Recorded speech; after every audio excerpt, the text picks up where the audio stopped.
Vous êtes-vous déjà demandé pourquoi la voix d'un personnage animé vous semblait bizarre? Pourquoi ce super-héros a soudain la voix d'un humoriste ou d'un footballeur? C'est pas un bug, c'est ce qu'on appelle un star talent.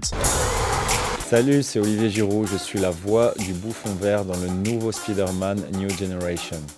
C'est le méchant emblématique. Pourquoi tu n'abandonnes pas? Ça boum, Spider-Man? Depuis quelques années, des studios de cinéma et les plateformes misent sur des célébrités pour doubler leurs films d'animation, voire leurs jeux vidéo. On peut parler alors de comédiens de stand-up, de chanteurs, de youtubeurs et parfois même de sportifs professionnels. Mais pendant qu'on met en avant ces noms connus, que deviennent les vrais professionnels du doublage? Ceux dont c'est le métier, ceux qui donnent vie aux personnages depuis toujours. Yippee-ki-yay, pauvre con. Moi-même, à titre personnel, je fais partie de cette génération d'enfants bercés par les voix du doublage. Pour moi, Goku ou Gohan, ce sera toujours Brigitte Lecordier, et j'aurai toujours en tête la voix du capitaine Haddock dans Tintin, celle de Christian Pellissier, qui est inimitable. Ah, 1000 milliards de 1000 millions de 1000 sabords. C'est aussi pour ça que, parfois, dans ma vie professionnelle, je me suis amusé à faire avec ces personnes-là quelques petits clins d'œil, comme des easter eggs vocaux, notamment dans Paperport ou Kingdom Come 2. Qu'est-ce qui se passe, imbécile? J'en sais rien, capitaine. Peut-être qu'il n'y a pas assez de pouvoir pour qu'il reste ouvert. Oh, 1000 sabords! Ces voix, ces performances, elles m'ont marqué à vie et elles font partie de notre imaginaire collectif. Et dans cette vidéo, on va remonter aux origines du phénomène des star talents, analyser ses dérives, ses absurdités et comprendre pourquoi certains doublages font aujourd'hui grincer des dents. Jusqu'à se demander si l'argent ne prendrait pas un petit peu le pas sur le talent. Bienvenue dans Frame & Game Investigation, on démarre.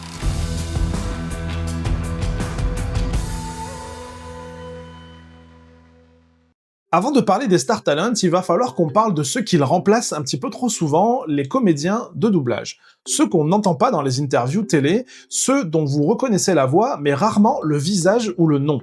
Leur métier, c'est de faire vivre un personnage avec leur voix.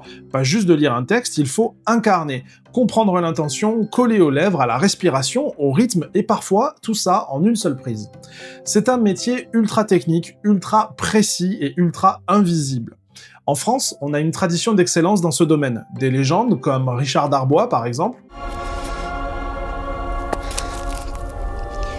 Uniquement dans le seau depuis la tête du lion pourra-t-il prouver sa valeur. Ou encore Dorothée Pousseau. Quoi?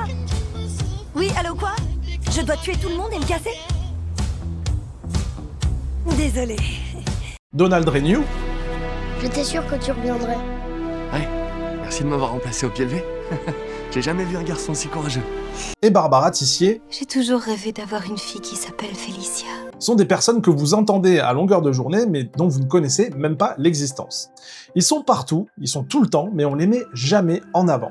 Et pourtant, ce sont eux qui font qu'un film marche en VF, qu'un enfant s'attache à un héros, qu'un ado rit devant un film d'animation. Leur voix fait partie de notre culture sans qu'on s'en rende vraiment compte.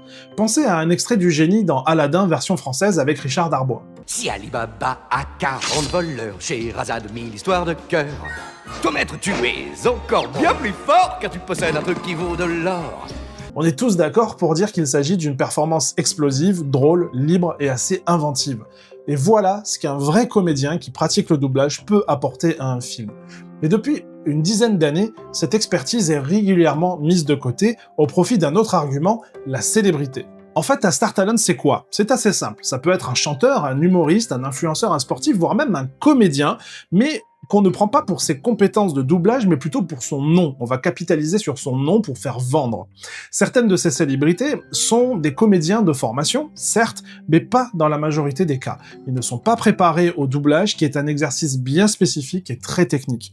Mais on verra quelques exemples un petit peu plus tard. On ne s'improvise pas comédien, il faut maîtriser la synchro, le jeu au micro, la diction et le rythme.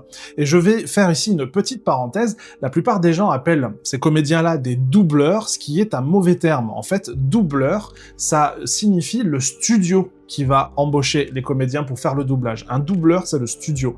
Les comédiens, ce sont des comédiens. Mais revenons à nos moutons. Si il y a des formations, ce n'est pas pour rien. Il y a bien sûr de temps en temps des bonnes surprises, on en parlera un petit peu plus tard également, mais la majorité des star talents ne sont pas prêtes pour ça. Et pourtant, ce sont eux qu'on choisit. Alors, pourquoi ? Tout simplement, comme j'ai déjà dit, parce que leur nom fait vendre. Sur les plateaux télé, ils font la promo, dans les bandes annonces, ils rassurent les investisseurs et le public, et sur l'affiche, ils attirent l'attention. Bref, c'est du marketing pur. On ne mise plus forcément sur une voix, mais sur une notoriété. Et parfois ça va très loin. Certains studios imposent même le nom de la célébrité sur l'affiche, comme argument commercial. Ce n'est plus « regardez ce film », mais plutôt « écoutez qui parle dedans ». Et c'est devenu une spécialité chez certains studios comme DreamWorks ou Pixar, où les castings vocaux ne sont presque plus aussi importants que les personnages eux-mêmes. Niveau budget, l'écart est énorme. Un star talent, c'est souvent plusieurs milliers, voire dizaines de milliers d'euros pour faire un film, là où un comédien qui pratique le doublage va être payé quelques centaines d'euros selon une grille tarifaire conventionnelle que je vous montre maintenant à l'écran. On parle donc de bien de 2 salles, 2 ambiances. Et je peux parler en expérience car sur certaines séries d'animation où j'ai travaillé, même sur certains jeux vidéo, on a voulu m'imposer des noms connus. Et pour une demi-journée de travail, certains, star talent on va dire, qui n'étaient pas forcément des têtes d'affiche, réclamaient jusqu'à 4000 € pour 1 heure d'enregistrement, voire 2 heures, une demi-journée on va dire, allez. Et donc, comme je le disais, ce n'était même pas des têtes d'affiche. À ce prix-là, c'est plus du doublage, c'est juste du luxe promotionnel. Comme je le disais, dans le jeu vidéo, c'est la même chose aussi. Il y a de plus en plus d'éditeurs qui misent sur des youtubeurs, des streamers ou des influenceurs pour doubler des personnages. Un exemple récent qui a fait beaucoup parler dans la presse, le cas de Louis San dans Assassin's Creed Shadows, qui a été un choix très discuté, y compris parmi les joueurs, mais qui finalement s'est bien terminé, Louis San ayant lui-même demandé à retirer sa voix du jeu pour laisser la place à d'autres comédiens, puisque sa prestation n'était pas très convaincante. Résumer ça vraiment en une phrase. Une seule phrase. Waouh, j'ai chié. Les hommes de Bizen ont payé pour séjourner au château de Himeji. Qui l'a commandité, cette attaque? Un samouraï de Chugoku pour le compte de son maître. Encore une fois, c'est pas une question de talent, mais c'est une question de préparation et d'entraînement. Le doublage, c'est une vraie discipline, on peut pas s'improviser derrière la barre. Le vrai problème, c'est pas que des stars fassent du doublage. Le problème, c'est que quand elles prennent part à ce genre de projet et qu'elles prennent la place de professionnels, de gens d'expérience, sans être accompagnés et sans être formés, ça donne des choses moyennes.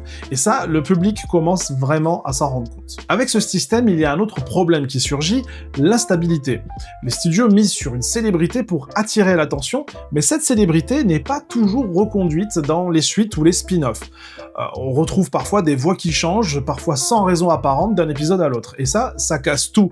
L'attachement, l'identité du personnage et la cohérence globale de l'œuvre. Prenons le cas de Camélia Jordana, qui par exemple doublait Spider-Gwen dans Spider-Man New Generation, qui n'a pas été reconduite dans Across the Spider-Verse, elle disparaît carrément du casting, sans explication et sans communication. Et moi, Gwanda? C'est africain. Je suis sud-africaine. T'es dispo là? Gwen, comment t'es arrivée? Qu'est-ce que tu viens? C'est une longue histoire. C'est ta chambre d'enfant? C'est ça. On a aussi un autre cas très très parlant, alors là par contre on va parler d'un vrai bazar, c'est Hôtel Transylvanie. Une croisière? Surprise! Oh non.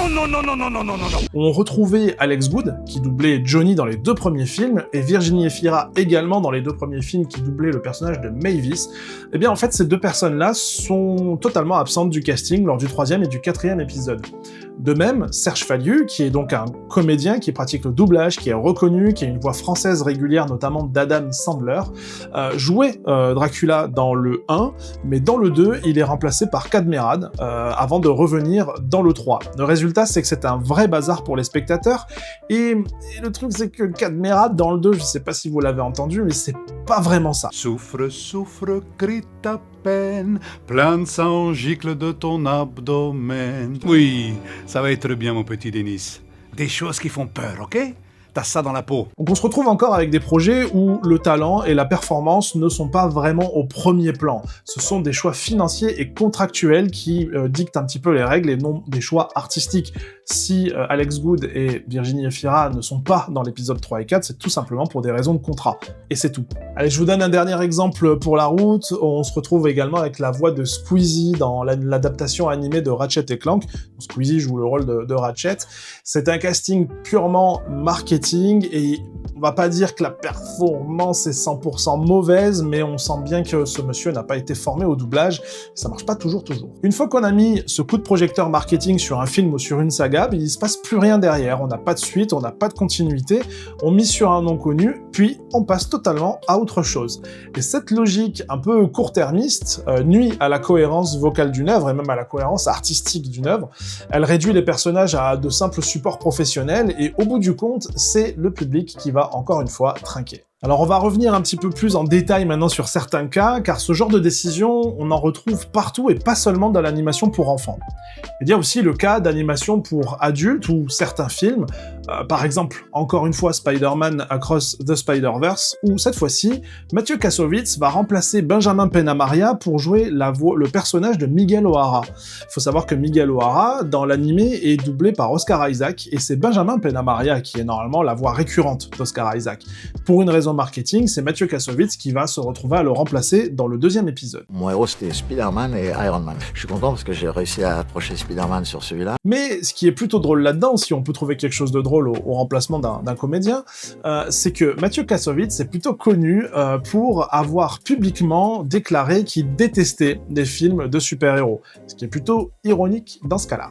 On écarte un professionnel au profit d'un nom qui n'aime même pas ce genre de film. Et on retrouve un peu le même genre d'incohérence avec Angèle, qui a prêté sa voix dans Toy Story 4 et Space Jam 2, alors qu'elle a déclaré en live face caméra... VO, la VF c'est très mal, c'est pas bien, faut pas faire ça. Donc ces cas-là, ce sont des contradictions qui résument bien la logique marketing actuelle. En fait, ce qui compte, c'est pas ce qu'on fait, mais plutôt ce qu'on vend. Du côté de l'animé, l'exemple le plus frappant, pour moi en tout cas, reste Orelsan dans One Punch Man. Je sais que sa prestation divise, moi je fais partie des gens qui n'ont pas aimé du tout. Pour moi, le résultat est raide, monotone, complètement à côté du ton de la série, et le second degré ne passe pas, et l'émotion non plus. C'est pas qu'il est mauvais comédien, et encore que, mais c'est plutôt parce qu'il n'est pas préparé à ce type de jeu. C'est quelqu'un qui, en fait, n'a jamais travaillé dans le doublage et se retrouve propulsé à la tête d'un animé aussi connu, aussi iconique. Et pour moi, même si le personnage principal est plutôt quelqu'un de nonchalant et que Orelsan peut avoir cette attitude-là, en français, ça rend pas du tout, quoi. Oui, celui-là me plaît beaucoup plus. Tu sais quand les gens rentrent dans un bain, ils disent tous « Ah, t'as remarqué ?» Ils pourraient dire « Hi » ou bien « Oh » ou encore « Ouh », non, tu crois pas? 許せん。しかも俺を狩りに現れないのが余計許せん。ハゲマントだからか。ガローって野郎を見つけ出してぶん殴ってやる。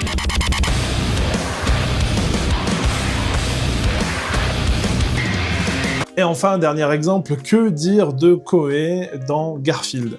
Là aussi, c'est un casting purement commercial, sa prestation est souvent raillée, on trouve une voix forcée, un jeu approximatif, un humour qui tombe à plat, le public est pas forcément dupe sur ce coup-ci, et c'est quand même assez scandaleux de retrouver des gens comme ça à la tête d'une licence comme celle-ci.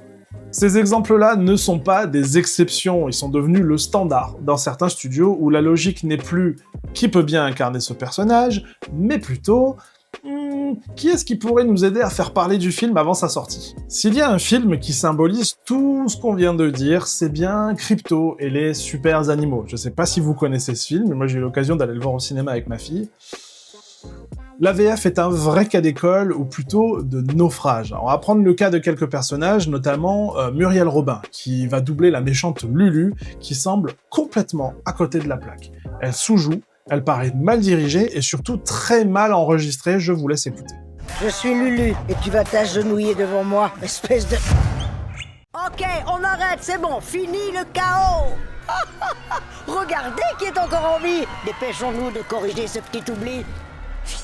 Sa voix est complètement étouffée, elle manque de clarté, elle manque d'impact, et par moments on ne comprend même pas ce qu'elle dit. On a l'impression qu'elle parle avec une patate dans la bouche. Autre cas, dans cet animé qui est assez parlant, celui de Denis Brognard qui joue Lex Luthor. Alors là, on a l'impression d'entendre une version brouillon, non validée, c'est une voix témoin.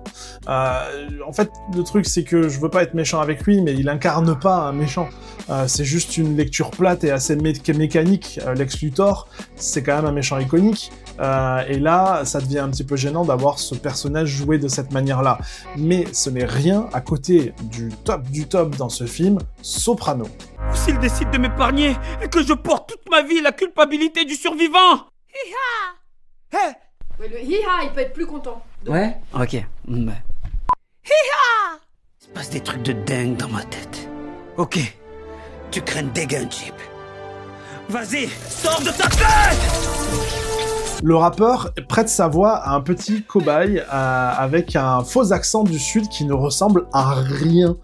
C'est comme si on lui avait dit « Ok, t'as un accent marseillais, on va te l'enlever, on reparle façon neutre, Parisian style, quoi, vas-y, parle de façon neutre, et maintenant rajoute-y par-dessus un accent du sud qui n'existe pas.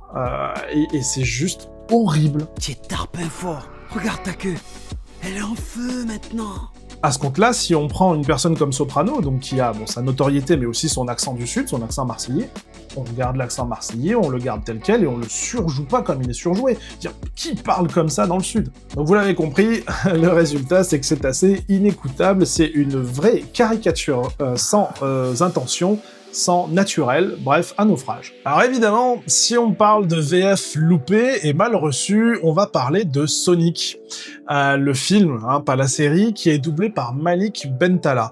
Sa voix ne colle absolument pas, le ton est plat et l'humour ne passe pas non plus. Et alors là, ce qui est assez dingue, c'est que la performance est tellement décriée par les fans français qu'il y en a qui ont remonté le film avec une version donc française, full française, mais ils ont gardé la version québécoise juste sur le personnage de Sonic qui semble bien meilleure que celle de Malik Bentala. Ouais. Je suis Sonic, une petite boule bleue dotée d'une super énergie. En mode beau gosse. Je m'appelle Sonic. Je suis une petite boule d'énergie bleue, avec un physique extrêmement attrayant. Et pour sauver ma planète, je dois débarquer sur la vôtre. Et afin de sauver ma planète, j'ai dû venir sur la vôtre. En fait, ces deux exemples montrent une chose. Quand on néglige la direction, le jeu et qu'on caste uniquement pour l'affiche, on trahit le personnage, on trahit l'univers, mais on trahit aussi les spectateurs et les fans d'une franchise. Mais il n'y a pas que des catastrophes. Oui, certaines Star Talent font un super boulot. Il ne s'agit pas de dire que toutes les Star Talent sont mauvaises. Certains prennent le temps de se former, d'écouter, de respecter les codes du doublage et ont même un certain talent inné.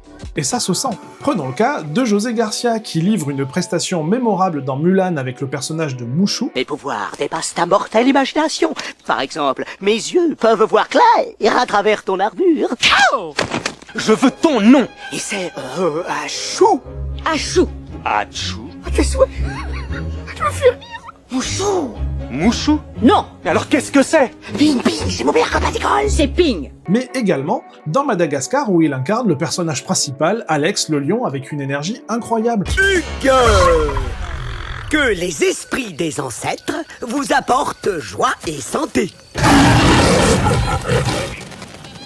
Ok. Là, on a le cas de quelqu'un qui sait être drôle, qui rythme son propos et qui est parfaitement bien intégré au film. Et d'ailleurs, c'est à regretter qu'il n'ait pas fait plus de doublage que ça.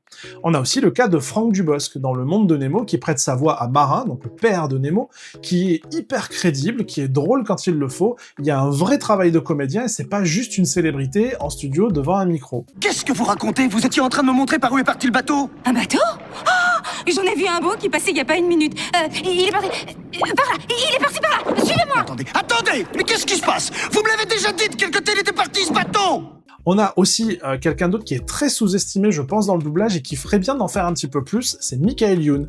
Je pense que pas beaucoup de monde le sait, mais c'est lui qui fait King Julian dans Madagascar. Il est complètement délirant, il est fou, il est décalé, il est drôle, il est complètement dans le personnage, c'est juste génial. Il a pris des risques, il apparemment s'est entraîné, ou alors il a un talent inné pour ça, et ça marche super bien. C'est la localité parfaite pour mon palais d'été.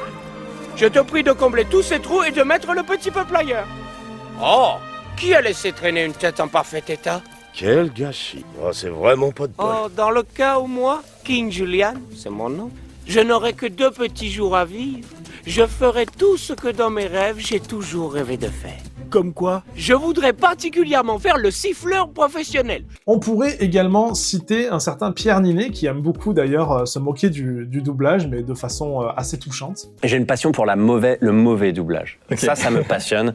Et depuis que je suis petit, la VF, la mauvaise VF, où je trouve que des doubleurs ont pris des codes, on parlait de codes des affiches tout à l'heure, les codes de doublage, presque de mettre trop d'intention dans une phrase très simple, genre « Hé les gars, qu'est-ce que vous êtes venus faire dans ce parking? On dirait que vous êtes là depuis des heures. Oh là là, me dites pas que vous êtes en train de dealer de la drogue. » Et t'as envie de dire « Gars, pourquoi? Simple, non? Je sais pas, qui parle vraiment comme ça en fait? C'est de la dope. » Et ça m'a toujours fasciné et j'adore ça. Que l'on retrouve donc dans Vice Versa 2, c'est lui qui fait la voix d'Anxiété, et c'est d'ailleurs un des points forts du film.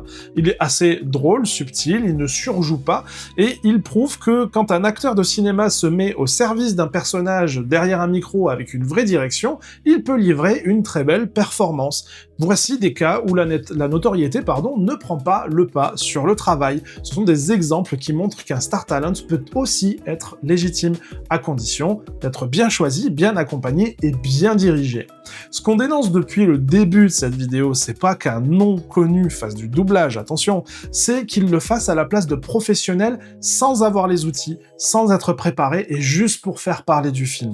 Mais quand c'est bien fait, le public le sent aussi. Je ne peux pas finir cette vidéo sans parler du cas Mario Bros, qui est un cas d'école. S'il y a bien un exemple qui prouve qu'on peut concilier qualité artistique et succès commercial, c'est bien ce film-là. Au départ, Universal avait prévu un casting de Star Talent pour la VF. On sortait les comédiens habituels du monde du jeu vidéo ou de l'animation, place à des noms un peu plus vendeurs. Mais très vite, le public s'est inquiété. Les premiers retours sont devenus critiques entre la bande-annonce, qui a été réalisée avec des comédiens pratiquant le doublage, et ensuite les annonces de premières stars qui allaient intégrer le casting. D'ailleurs, aux États-Unis, il y a eu le même souci. Chris Pratt a été raillé pour sa performance sur Mario, et d'autres comédiens également aussi ne sont pas super en vogue après ce film-là. Mushroom Kingdom, here we come! That's cringe! Why would they cast him? What?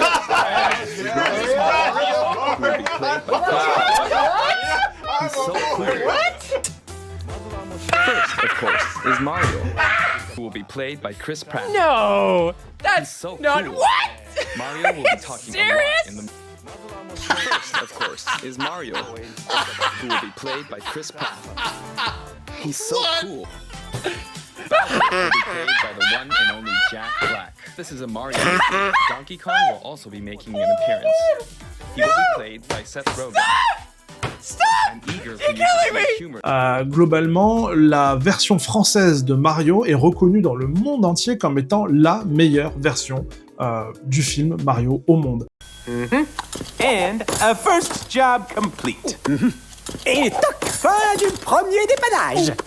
Oh wow, we have hit the big time. Wow, on a gagné le jackpot. Mais heureusement, en France, le studio et le directeur artistique ont changé de fusil d'épaule. Au lieu de persister dans une stratégie marketing qui aurait pu être risquée sur ce coup-là, ils sont revenus à l'essentiel, la qualité. Résultat, la VF est confiée à des grands comédiens de doublage professionnels, des gens du métier avec une vraie expérience, et le résultat est donc, comme je le disais, plébiscité dans le monde entier. Certaines critiques anglo-saxonnes vont même jusqu'à dire que la version française est supérieure à la VO, tant elle est bien jouée, bien adaptée et bien mixée. Ce revirement prouve une chose essentielle, le public n'est pas idiot, il ne veut juste pas entendre une voix connue quand elle n'a pas lieu d'être. Il veut entendre un personnage vivre.